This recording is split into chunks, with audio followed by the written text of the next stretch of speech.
They kinda are links, but like my cursor turns into a hand over it, but it's not blue. Yeah, I don't know why that happens. I Are you think fishing me? I'm fishing you. I'm fishing you on a landscape of the CouncilCast. Yes. Welcome to episode 63, being recorded on December 18th, 2018.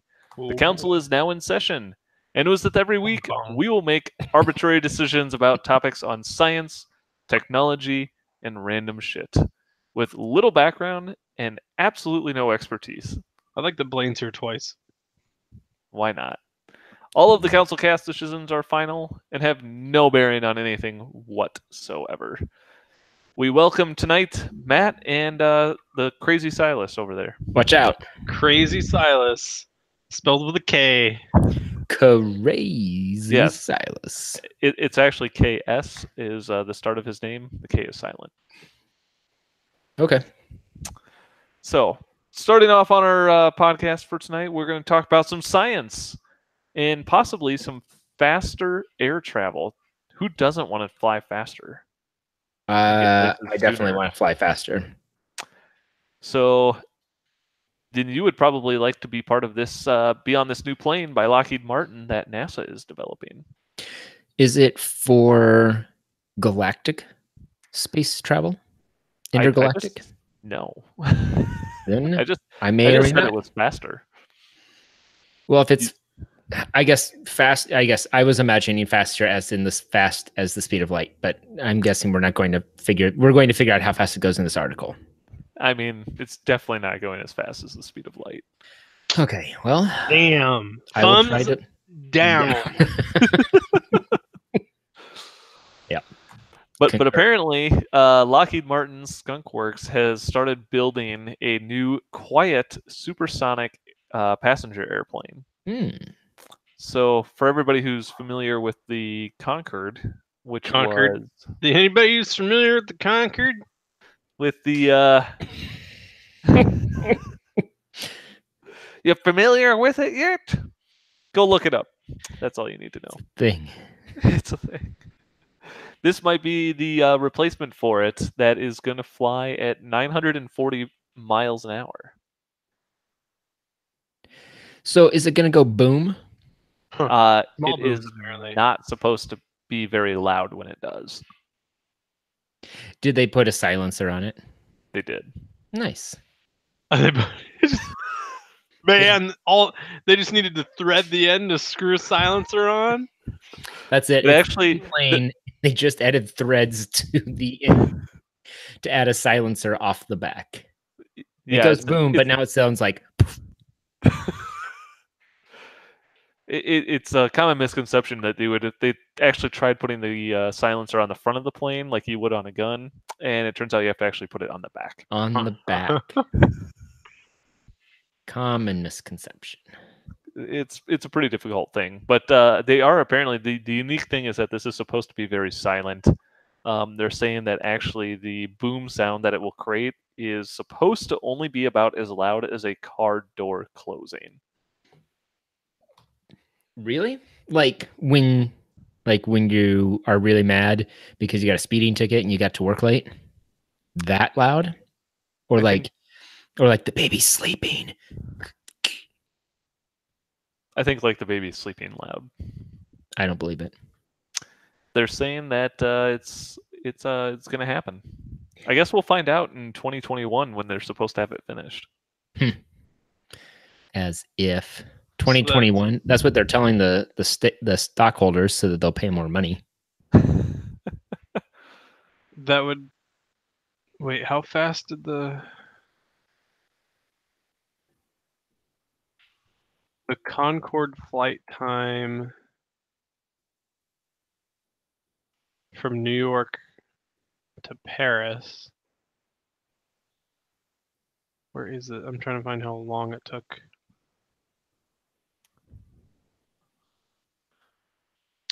Commercial jets take about 8 hours to fly from New York to Paris.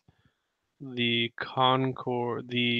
average supersonic flight time on the transatlantic routes was just less than 3.5 hours.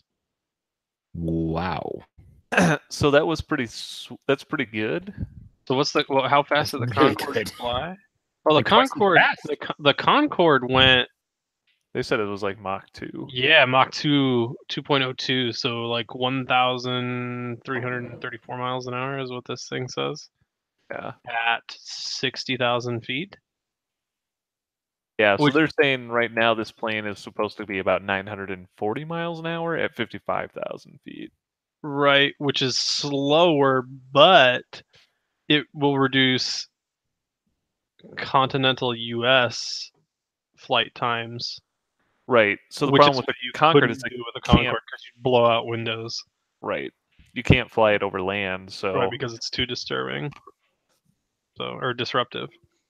yeah. So the benefit here is, yeah, it's going to be faster than the speed of sound and be able to fly over land, which would be pretty sweet. So instead of having a New York to Paris flight, it would be like a New York to LA flight. Done in like it could an hour and a still half. do New York to Paris.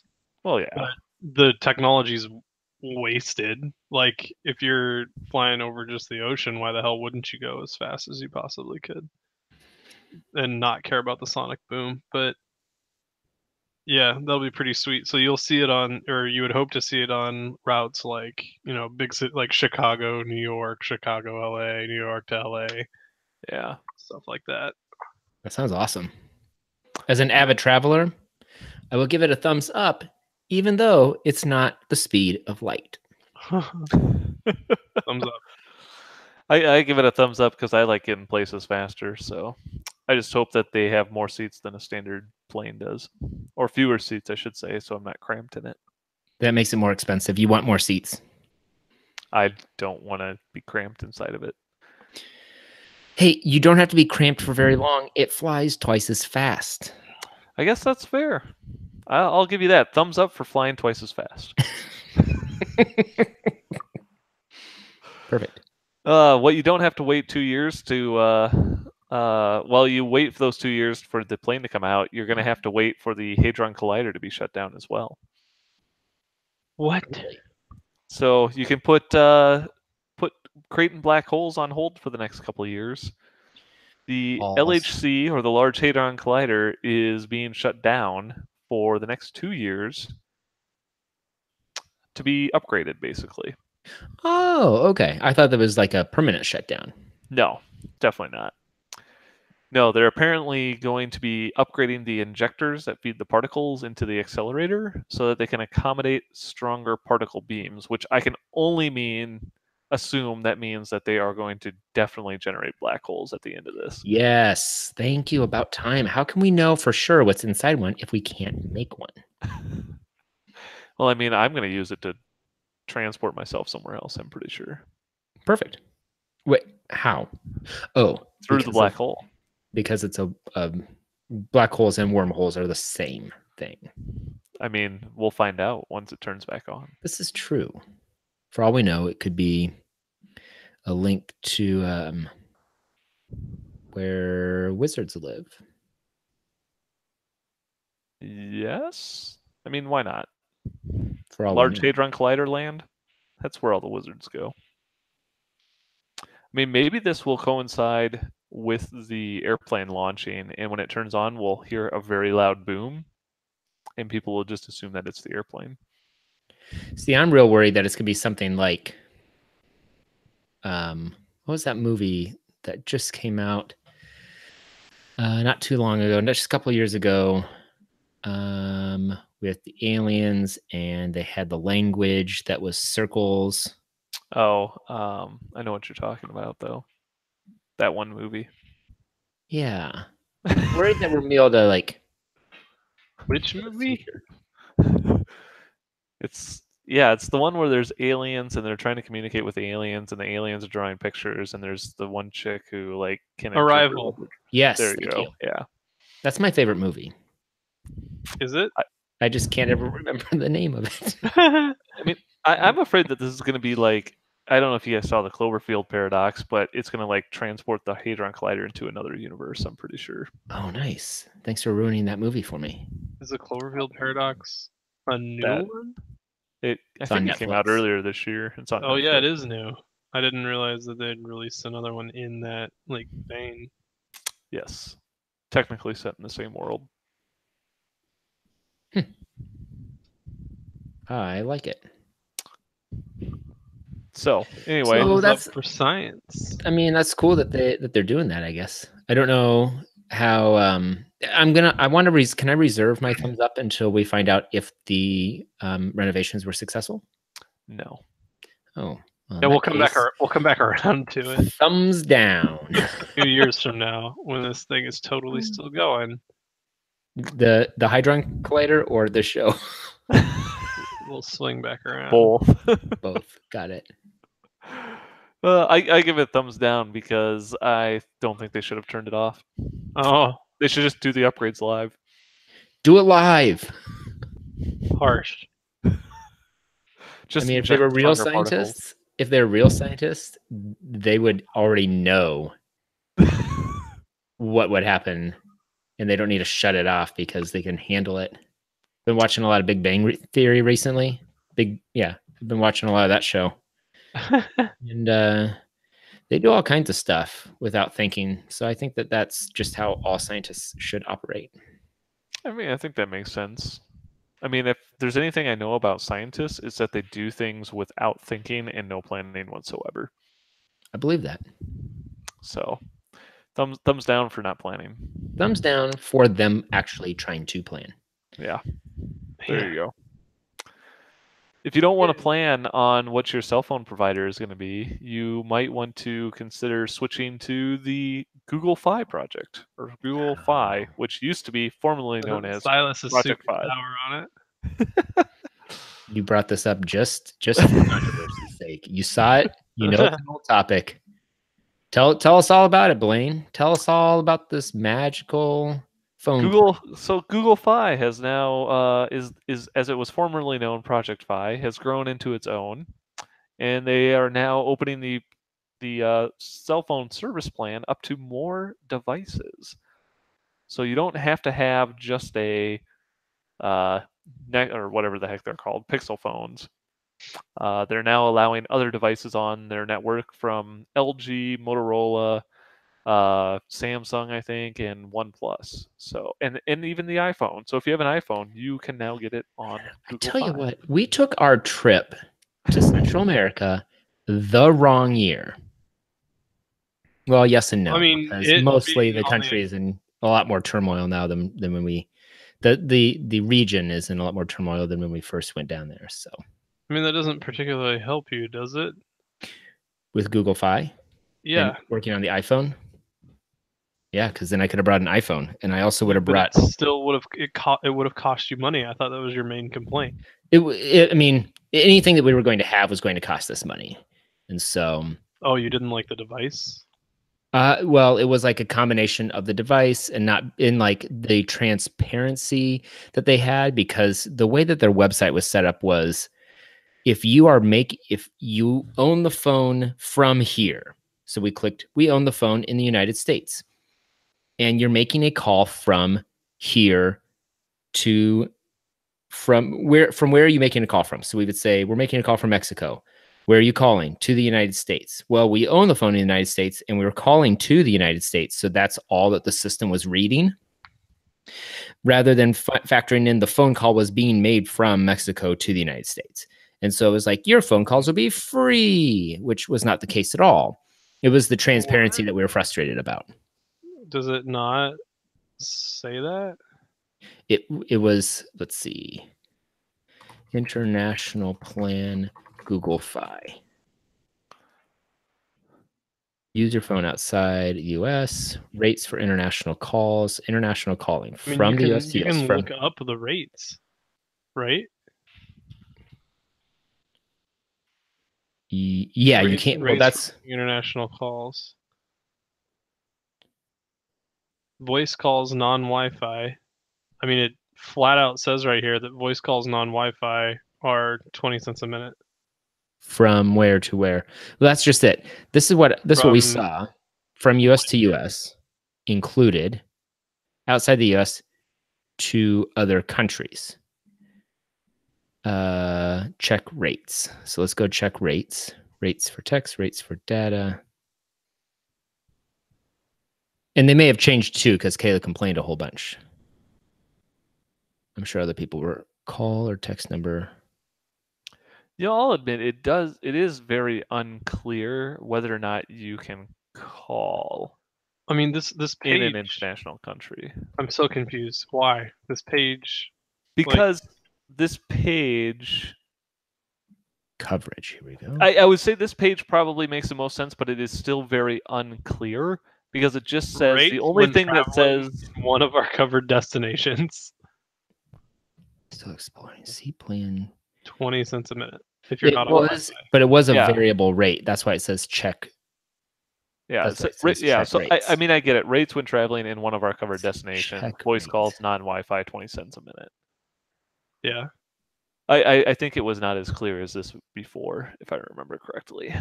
I want to find because there was a page. There was a whole page that says that looking up the price, like the calling abroad from the U.S., those prices vary, and then you can click to look up the rates, but that's calling from here to somewhere else, not right outside the U.S. to other countries. So it doesn't say. So it does say outside the U.S. to other countries.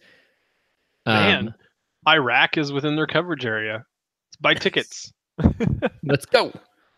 Plan for your upcoming trip. So is Afghanistan. Countries. So I think this is it's a pretty cool thing, I guess, if you want to bring your phone, but there are some drawbacks to bringing your own device, it sounds like. Well, the iPhone's not going to switch carriers. Yes. So Yeah, actually none of the phones that you bring will No, switch it carriers. used to be a different amount per country. Voice calls, non-Wi-Fi, 20 cents a minute. Did they change that? Yep. Calling abroad from the US, those prices vary. Enter the country you want to call. I think this is where Kayla got United States. That is That's calling free. from here, though. Right. Here to somewhere else. And they didn't have this setup where it says, because it was that same page before. So it was this sort of, let me just share my screen really quick so you can see where I'm at. But it was this sort of, yes, I said share screen. So, when there. were you guys in? Here, can you see this page where it says international calling rates? Yep. So this was the type of page that it had before, but it was for enter the country you're calling from and where you're calling to. And it was like the country that your phone is from and where you're calling to. And it didn't make any sense at all because it just kept saying free every place that we were checked, like however it was set up before, it just kept saying free and didn't explain it accurately. Oh no.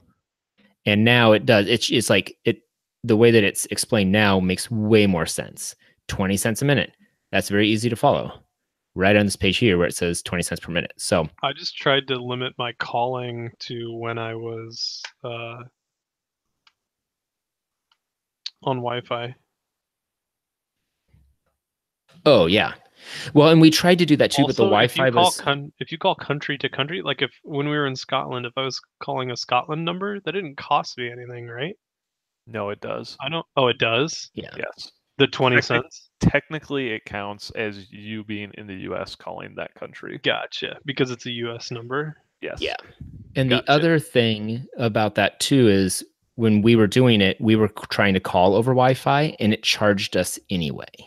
Oh, I would have complained about that. We did, and we just kept getting like more and more free months. So it just was like a pain because it was always like at least 45 minutes to an hour to be on hold. It must not have been able to support, like, did it actually say the call was over Wi-Fi? Yeah. Huh. That's and then weird. it said, well, your Wi-Fi wasn't strong enough, so we were supporting it with LTE, which you were paying for. Well, we were supporting it with actual data or whatever network stuff, and so it was like a little of both. So we had to charge you, and I was like, well, it should just like they said you have to go in and turn off your mobile coverage and just only have Wi-Fi. And when we would do that, sometimes it would still charge us. So that was the frustrating part. Well, I guess at least you can get your iPhone on it now, but that doesn't. But it seems like, I mean, they've streamlined their site and what it costs and their transparency about it. And I imagine if we went to someplace with better internet speeds, that now it would be different. Like, I think enough people were calling in saying, we need this to be clearer. And Google was like, yeah, we need to make more money. So let's make this clear, because we're about ready to go out of business because we're Google and, you know, we're struggling. So anyway. So now you can get a different phone if you would prefer. Yeah. So I mean, I would be interested in going back. Like, if Kayla and I end up getting to a place where we're like, we're going to travel for an extended period of time again, we don't want to be on Verizon while we're doing that, because that is very expensive for international calling. The only thing I would say is that my experience, and granted I was only in like 2 countries to even say anything, but Project Fi was fucking amazing. Like, the data service, aside from the price, perfect. like, it was really, really nice to be able to just like turn your phone on in the country and it's like, oh, welcome to Amsterdam or welcome to the UK, and it just functions. Mm-hmm. Like, that part was awesome, because we would go from country to country and it would say welcome to wherever, and then we had you had access right away. I think the only difference is in Amsterdam, I think they have better coverage area than in Guatemala. So yeah, and the coverage in Scotland, if I remember correctly, was pretty decent. Like, I had downloaded the maps beforehand on Google Maps, just in case like we were trying to go somewhere that I didn't have coverage and it wouldn't be able to like pull the map data, which everybody should always do before they go somewhere. Yeah, that you're not sure of.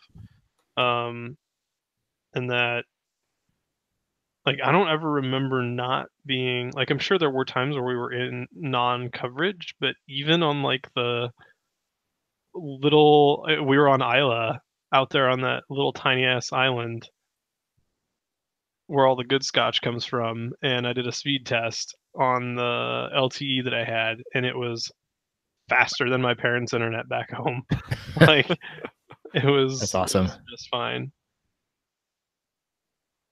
That's amazing. So yeah, I mean, I give it a thumbs up for opening it up to more people, more options.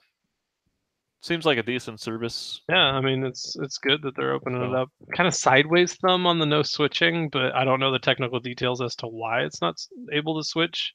I assume it has to do with their eSIMs and stuff like that. Yeah, I'm not. The article doesn't really get into that very much. It just says that it won't. I'm guessing it's because of some special firmware or how they're interacting with the radios. Yeah. But I mean, in theory, all of those phones, Google Fi runs on.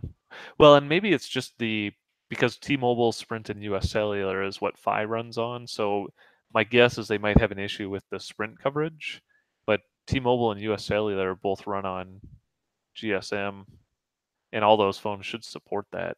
Just maybe the Sprint coverage that's difficult.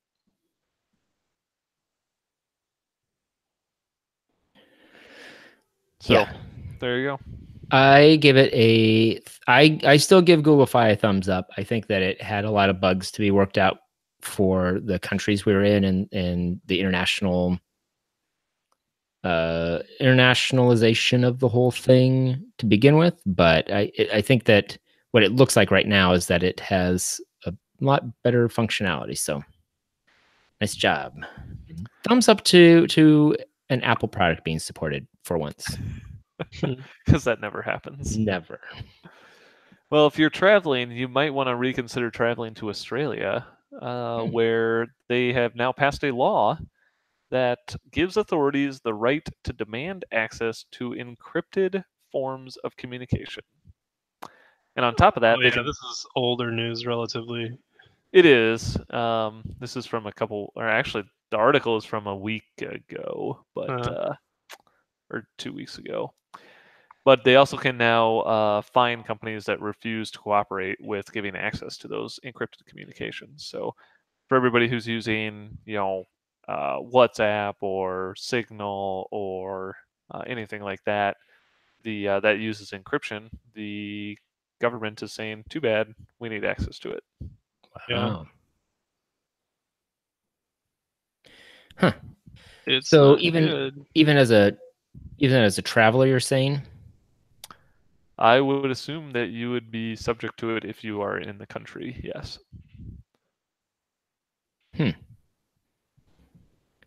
So I'm just trying to think, when and how does that affect me if I'm not doing anything that I shouldn't?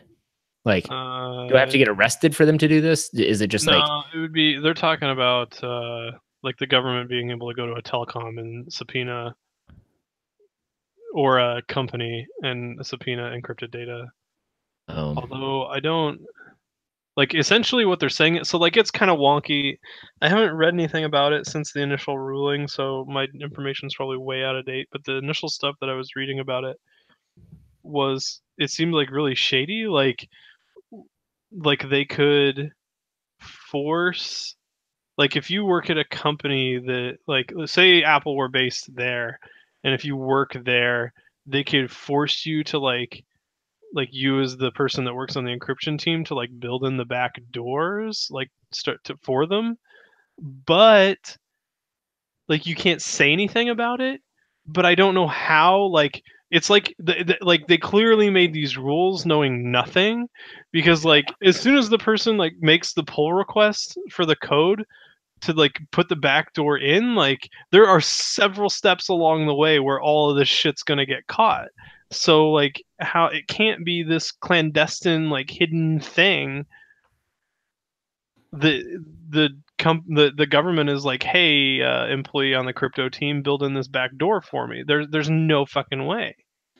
Like, I mean, obviously there's a way, like it could be pulled off, but it's not like these companies aren't just like they have checks in place for this stuff. Like code at our company has to go through multiple reviews before it's ever allowed to be even considered production code.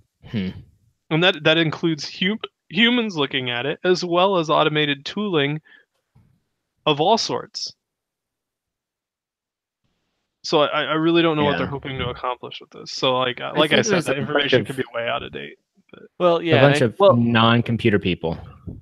Yeah, and I think this is what happens when non-computer people make rules without the input of people who know what they're talking about, and it's really frustrating to see that happen over and over and over again. Yeah, and I think on top of that, they're saying that, if you, Apple, as a company, are operating an encrypted communication service in Australia, not only do you, basically they're saying that you have to do this. It'll be interesting to see how they respond, because Apple's stance in the U.S. was, I mean, at least what we know of is they told the FBI to go fuck themselves. Right. Which is exactly what they should have done. Direct quote. It was the FBI that was after that data, right?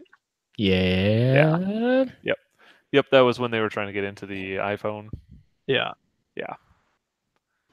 Yeah, I think that's going to be. I think it's a pretty big deal, and I think that they're going to run into a lot of issues trying to get this thing even run or passed. Or I think they got it passed, but I don't think it's in effect yet. So I think there's going to be a lot of opposition to it up until that point. But I mean, you can't really create. It's hard to create laws and rules for something that exists just within a certain area of physical area when it's happening on the internet. As many people are finding out, it's kind of related to the net neutrality thing too, where like in California was trying to pass a law that said, no, we can still have net neutrality in California, and all the internet companies are like, well, but how do we do net neutrality to people on the internet just in California, but not everywhere else? Yeah, it's a whole thing. I don't know. Figure it out.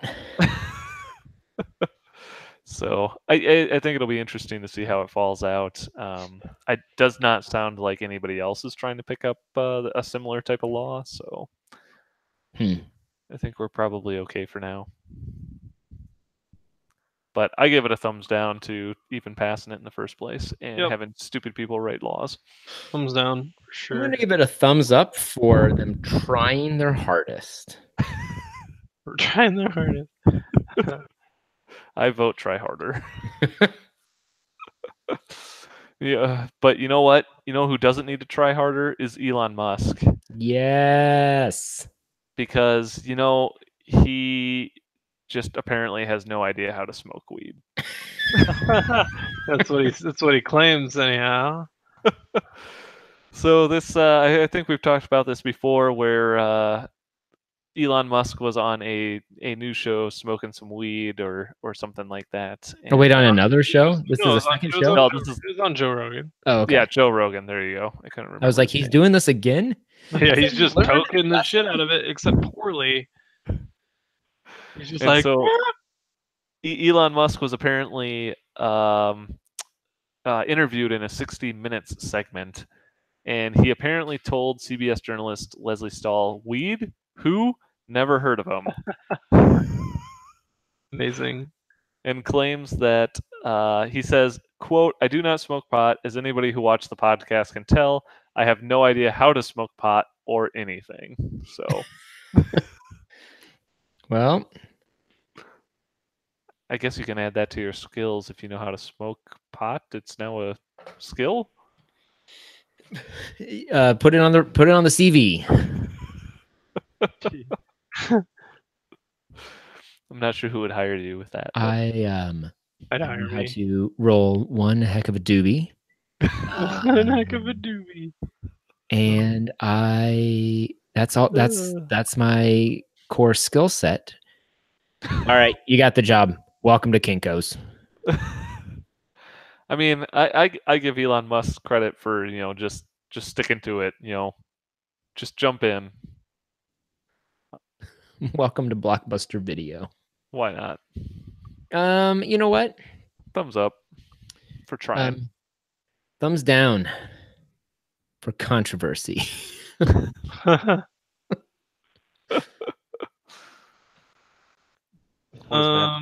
don't know. It's weird. Thumbs down? Yes, I don't know. With conviction, Matt. Not really. I don't know. I just give thumbs up for just sticking to his story. Nothing's better than digging yourself into a hole deeper. Doubling down. Nice job, Elon. Who doesn't need to double down Who? is a robot. Whoa, boy! So, you need to start that over from who needs to double down, because you did a. You froze hard. Oh, I froze. 3, 2, 1. You know who does need to double down is Russian robots. Yeah, we'll just cut that last part out. Just cut it out. We'll Fix it post. Yeah. Apparently, Russian state TV had airing of a robot that they were talking about with that was working with kids, and apparently the TV reporter claimed that Boris the robot, as this is in Russia, has apparently learned to dance, and that he's not a bad dancer. Oh, good. Turns out that the robot is not really a robot, but a dude inside of a robot suit. Who can't dance. Who can't dance. Oh, boy. Speaking of just doubling down on issues. Yikes.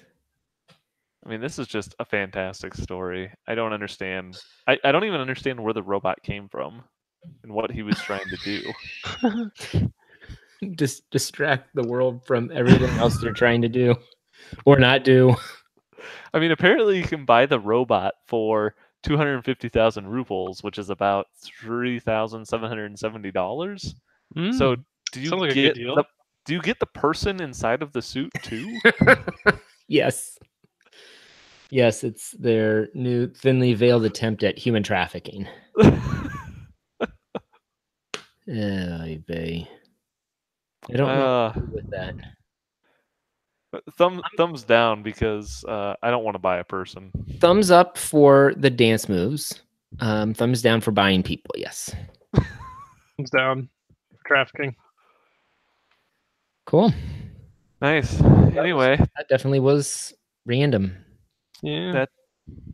That wraps up our real news for the week. Next, we'll move into our Elon Musk pitches. Crap. I hate this segment. Even though I was like fully behind it when it was conceived. Well, I guess we'll start with Silas. Do you have a? I do. For Mr. Musk. I want Mr. Musk to hang out with all the weed smokers. I want him to just hang out with all of them and like do lots of firsthand research. And I want him to write a book on how to smoke weed. That's my pitch. Make it so. Great. All right, write a book about how to smoke weed. Oh yeah, after doing firsthand research. Oh, I forgot we're tweeting these. Good. So what do you guys think? You thumbs up, thumbs down? Good idea, bad idea? I mean, I'll thumbs up it. It seems like he already has the first forays into doing his research, so he might as well finish it up and publish about it. Yeah, yeah, I can agree with that. Do you have your topic pitch yet, Matt? So I tried to CouncilCast from the bathtub earlier, and I would really like if he would make a Tesla bathtub with integrated Google apps so that I can, do CouncilCast from there. Is it a bathtub that's shaped like a Tesla? Or or is it a bathtub in a Tesla? That's a great question. I hadn't thought that far. I think it's probably a bathtub. It's more like like the suicide booths from Futurama. Okay. It's a bathtub with with just a bunch of power walls connected to upload a shitload of DC current whenever you hit the button. I feel like this is a good way that you could electrocute yourself. That's what is the this? idea, A suicide bathtub? Kinda, which is Suicide a great Tesla band bathtub. name, by the way. Suicide bathtub. Okay, so so is that the name of it? I don't know. Is it a Tesla tube? Tesla tub? The Tesla Powerwall Suicide Bathtub. Tesla with integrated Google Apps. Power walled Google bathtub. Did I get that right? What color do you want it in, Matt? With AdSense removed? Tesla red. With AdSense. Tesla red. Okay. So I have here Tesla Powerwalled Google bathtub with AdSense removed in Tesla red IDK ? What the fuck is going on? Can't believe you tweet these at him. I vote thumbs down because if I'm gonna have a Tesla bathtub, I want my bathtub to be in the Tesla so it can drive me around while I'm taking a bath. Yeah, if you did that, you could it accelerates and stops so hard that you just do that a couple times and it's like a wash cycle.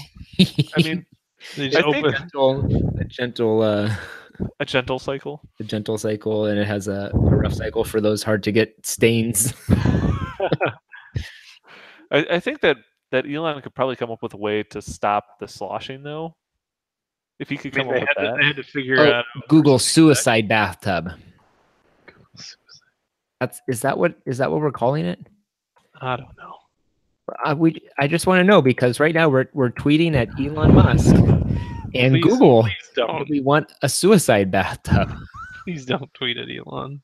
I'm tweeting at him. I just want to make sure that I have the pitch idea. Time. I don't know about that. What do you? We You have- think this is a prime use of Elon's time? I'm pretty sure he has someone check his Twitter account for him for stuff like this. I mean, this is He may have absolutely- already blocked us. This is the best use of his time because we are giving him legitimate pitches on things to do. 100% legitimate. Are we though? So are we gonna say that it's a suicide bathtub, or are we gonna say that it's a bathtub in a Tesla? I think it's a Tesla powered bathtub. Tesla powered bathtub. I'm not sure how that would work, but Get rid of the AdSense. no ads. We'll make it in Tesla red. Okay. With Google Apps. Google.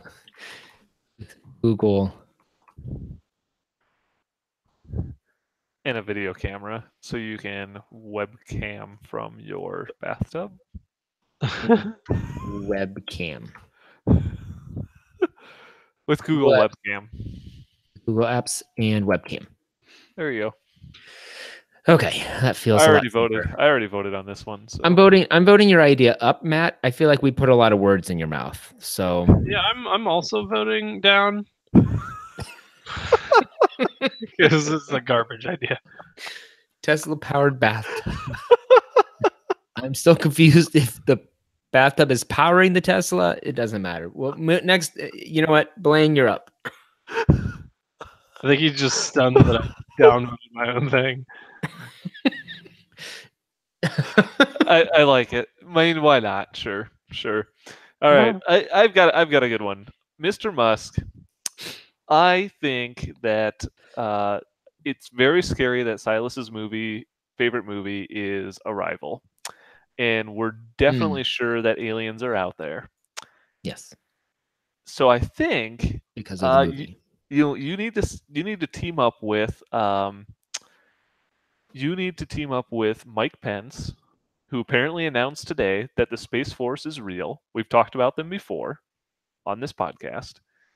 And you need to help him develop a Death Star that orbits around the Earth. And in order to protect us from the aliens who are going to come to Earth, and we can shoot them down with the Death Star. And in order to operate the Death Star, it's actually a game of Space Invaders. What the fuck? That's my pitch.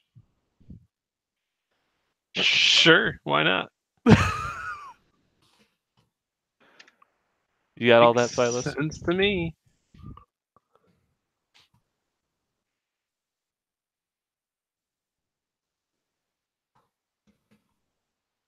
I'm not sure what happened to Silas over there. Sorry, I'm just typing all this. Team up with Mike Pence and Space Force to develop a Death Star to protect us from aliens. The operation of the Death Star is a game of Space Invaders. Perfect. We've run out of space, so I need to do a few minor edits on this, but basically that's the gist. You can just call it Great. Space Force, Death Star, Space Invaders. It's perfect. Here we go. Work with Mike Pence and Space Force to develop a Death Star to protect us from aliens. Oh, we got to throw in some hashtags, though. Hashtag Space Invaders. At Mike, at Governor Pence, Vice President at VP. Vice President Mike Pence. At VPOTUS. At VP Pence. I have no idea what his Twitter handle is. And I don't even think that Mike Pence knows how to use Twitter. work with at VP. It's, oh my gosh. What the hell is going on? Hashtag at Tesla. Oh, perfect. Hashtag Death Star to protect us from aliens. The operation of the Death Star is a game of Space Invaders. Awesome. Yeah, cool. We're also tweeting at Tesla and at the Vice President of the United States. Oh, please no. Why? What the hell's wrong with you? Oh man, we're all on a watch list now. I hope nobody planned on going anywhere anytime soon. Oh man. All right, with that, I think we're going to call the council meeting adjourned. Adjourned. Thank you for listening. If you are from a 3-letter agency, you can just ignore that this podcast happened.